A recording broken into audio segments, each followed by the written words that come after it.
மே மாதம் 10ஆம் தேதி சனிக்கிழமை கிறிஸ்துவனுடைய 9வது அதிகாரம் 39-42 வசனங்கள். அதில் மிகச் சிறப்பாய் ஐனேயாவின் பிடி நீக்கப்படுகிறது. பின்பு தொக்கா இறந்து போகிறாள். அவள் ஒரு பெண் சீடராக இருக்கிறார். அப்போது என்ன சொல்லிருக்க பாருங்கள். 38வது வசனம்.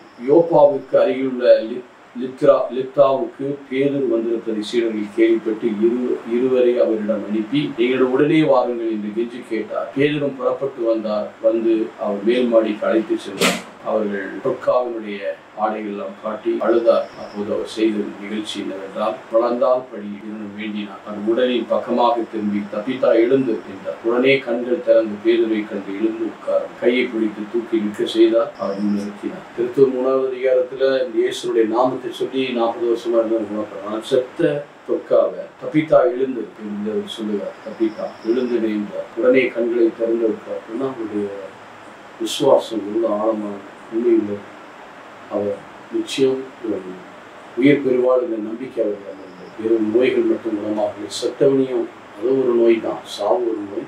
அதிலிருந்து விடுவிக்கிறார், கையை பிடித்து தூக்குகிறார். இதனால் ஆண்டவர் மீது நம்பிக்கை கொண்டோ நிறைய மாறுகிறார். செத்தம் உயிர்ப்பிக்கிறார் என்பது ஒரு பெரிய ஆசீர்வாதம். கடவுளுடைய வழிநடத்தல், அது நிறைவான வல்லமை அவர்களுக்கு இருந்த நம்பிக்கையினால் உயிர்ப்பித்தார். இன்றைக்கு நாம் பாவத்தின் நிமித்தம் பல பலவீனங்களிலே செத்து மடிந்து கொண்டிருக்கிறோம்.